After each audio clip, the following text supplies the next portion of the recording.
ओम सद्गुरु प्रसाद। एक तो हम किसी की परीक्षा लेते नहीं हैं, न हम भेद करते हैं कि एक को आने दें, एक को नहीं आने दो। ये सब खिट पिट हमको पसंद नहीं होती है। एक तो हम किसी की परीक्षा लेते नहीं हैं, न हम भेद करते हैं कि एक को आने दें, एक को नहीं आने दो। ये सब खिट पिट हमको पसंद नहीं होती है, क्योंकि हमने देख लिया टोटल रजा पे राजी रहना बहुत मुश्किल बात है दुनिया में। सबसे कठिन बात भी वही है, और भगवत प्राप्ति के लिए सबसे जरूरी बात भी वो ही है, क्योंकि जहाँ भी भगवान तुमको जन्म देगा गरीब के घर में, तो तुम भगवान से लड़ाई थोड़ी करेगा। तुम बोलेगा ठीक है, अभी पढ़ाई करके कमाई करूं, अपना खुद कमाऊं। पंडित बोलेगा तुम ऐसे कर्म करके आए हो तो ऐसी प्रारब्ध मिली है, भगवान ने थोड़ी कुछ किया है। तो उस निराकार पे विश्वास है ना। ऐसे तुमको लोगों पे भी विश्वास रखना पड़ेगा। एक दिन भगवान ने बोला, तुम बोलते हो कि मेरी घट घट वासी में विश्वास है, तो घट घट वासी में सब में हूँ, सब में श्रद्धा रख के दिखाओ। मक्खन की सीख पकाकर दिखाओ, ये भी राइट है, ये भी राइट है। किसको राग देखो ही नहीं, किसी को रंग देखो ही नहीं, तो तुम्हारे पास मन नहीं बचेगा। जिस मनुष्य ने किसी को राग नहीं देखा, उसके पास मन रहेगा ही नहीं, मन बसता ही नहीं है। दूसरे को रॉन्ग देखने से, कंपैरिजन से, किसकी गलती देखने से, किसी को सुधारने से, बेटी देर से उठ रही है तो जल्दी उठो। बेटा पढ़ाई नहीं कर रहा है, पढ़ाई करो। पति शराब पी रहा है तो शराब नहीं पियो। एक छोटी बच्ची को माँ बोलती है तुरई की सब्जी जरूर खाओ, बच्ची बोलती है मुझे कड़वी लगती है। बोलती है मेथी की सब्जी तुमको खानी ही पड़ेगी। चार चमाट लगाकर भी बोलेगी खाओ खाओ। तो ऐसे जबरदस्ती दुनिया करती है, पर ज्ञानी किसी को भी बनाने के लिए ब्लेसिंग करता है, गॉड ब्लेस करके छोड़ देता है, ज्यादा पीछे नहीं पड़ता है, देखता नहीं है इसने छोड़ा या नहीं, बस गॉड ब्लेस यू करके छोड़ देता है।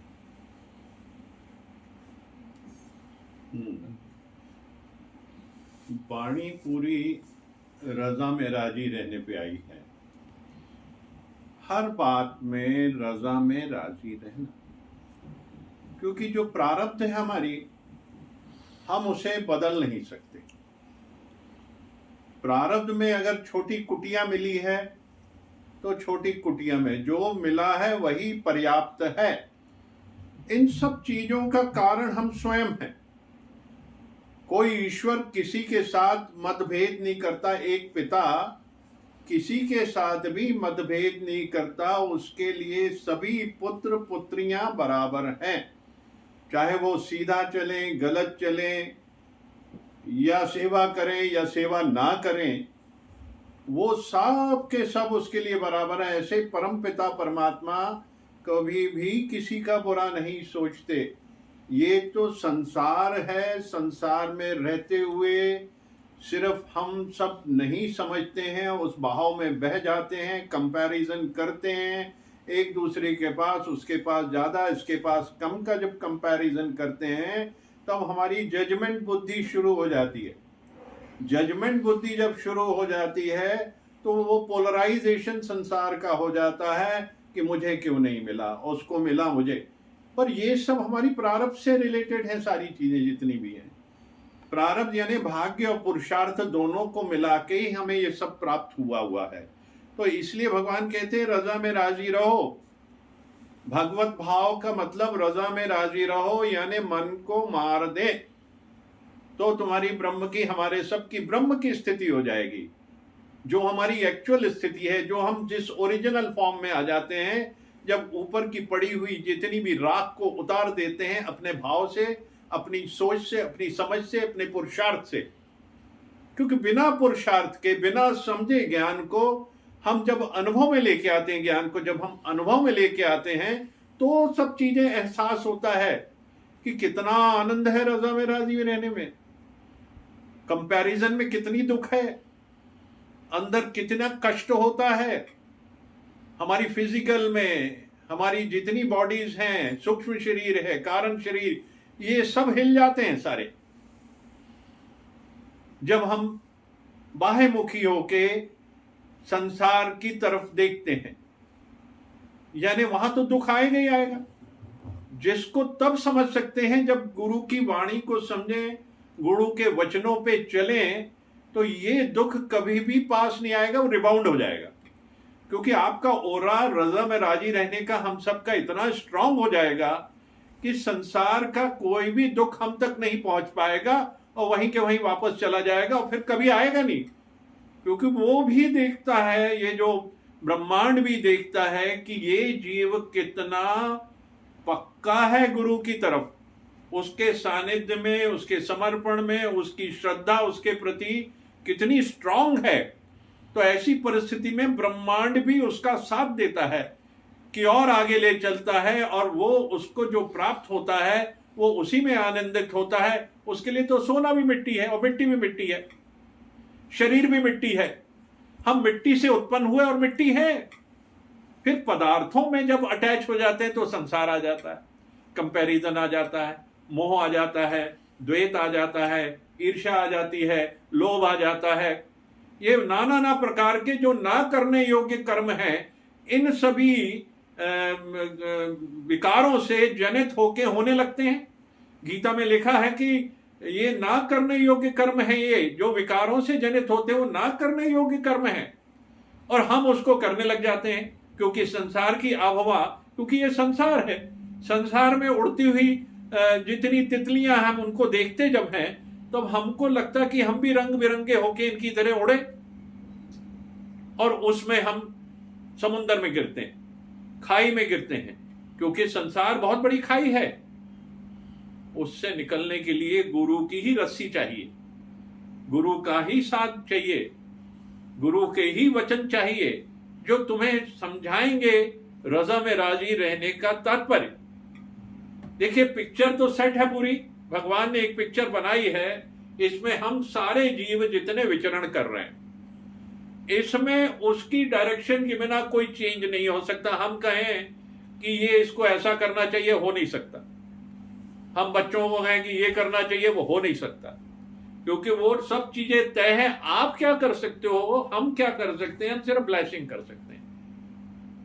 Sai bless you, Sai bless all, Sai bless me, Sai bless satsang, Sai bless संगत, और साईं की ब्लेसिंग सब तरफ दो। पहले मैं गुरु के लिए ब्लेसिंग मांग लूं, मेरा गुरु ओतप्रोत रहे, क्योंकि वो जितनी हमारे लिए ब्लेसिंग करता रात भर बैठ के 24 घंटे, अगर वो आज ब्रह्मांड में भी कहीं उस परमात्मी शक्तियों से मिलके एक हो गया, वो हमारे बच्चों की हमेशा ब्लेसिंग करता है, वो ब्लेसिंग कर रहा है। हम कहेंगे वो साकार में नहीं है, ब्लेसिंग नहीं आ रही, पर वो ब्लेसिंग कर रहे हैं, निराकार रूप में ब्लेसिंग आ रही है। तो वो ब्लेसिंग लेते हुए, हम जब ब्लेसिंग लेते हैं और भगवान को जब ब्लेसिंग मिलती है, तो हमारी तरफ सारी ब्लेसिंग्स आ रही हैं हर समय। देखिए कितना खुशहाल हैं, परमात्मा के दिया हुआ कितना कुछ है। आपको बैठने की जगह दी, आपको सत्संग की जगह दी, आपको भजन की जगह दी, सारे रास्ते दिखा रहा गुरु, रोज सुबह दिखाता कि हमको इस मार्ग पे चलना है। और हम सब जब चलते हैं तो वो कितना आनंदित होता होगा कि मेरे बच्चे मेरे बताए हुए मार्ग पे चल रहे हैं, तो उसकी खुशी का क्या नजारा होता होगा आप एहसास कर सकते हो अपनी एक किसी खुशी से जोड़ के। तो हमको रजा में राजी रहना है। जितना हम इसमें खुश रहेंगे, प्रेजेंट में रजा में राजी रहेंगे, ये तभी है जब हम मन के हिसाब से ना चलें। मन पूरी तरह से गुम हो जाएगा जब रजा में राजी चलेंगे। मन तो कहेगा इसके साथ और चाहिए, 1 to 1 1 + 1 फ्री चाहिए, 1 + 2 फ्री चाहिए, 1 + 4 फ्री चाहिए, सब फ्री में चाहिए। मन को कहता है पैसा मेरा लगे नहीं, मेरी मेहनत लगे नहीं, मैं बैठे बैठे मुझे सब प्राप्त हो जाए, ये मन कहता है।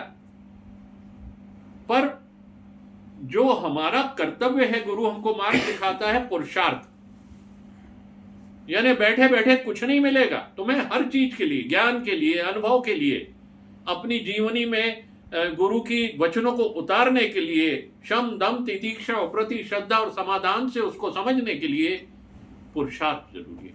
कुछ समय एकांत में बैठना जरूरी है।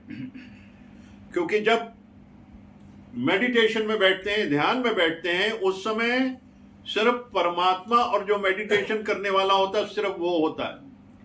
जैसे जैसे दिन शुरू हो जाता है, चहलकदमी शुरू हो जाती है, शोर शराबा शुरू हो जाता है, तब आपको कार चलाना डिफिकल्ट हो जाता है। और सुबह का वक्त जबकि कोई भी ट्रैफिक नहीं होता है, तब आपका योग परमात्मा से हम सब का योग बड़ा आसान हो जाता है। वो सूरज उगने से पहले का समय होता है, जबकि ब्रह्मांड के अंदर ट्रैफिक नहीं होता है, हमारी पहुंच बहुत जल्दी परमात्मा से हो जाती है, उससे योग हो जाता है। ये तय है, एक बार आप अगर बैठ गए ध्यान में, योग होना तय है। ऐसा नहीं कि मैं बैठूं और मेरा योग ना हो, मेरे को भक्त पुकारे और मैं ना आऊं, ऐसा हो नहीं सकता।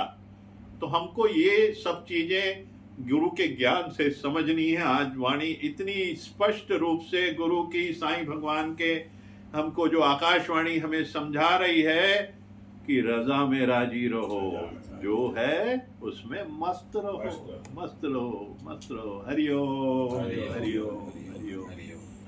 कोई प्रश्न हो आप लोग कर सकते हैं, भगवान कोई भाव उठ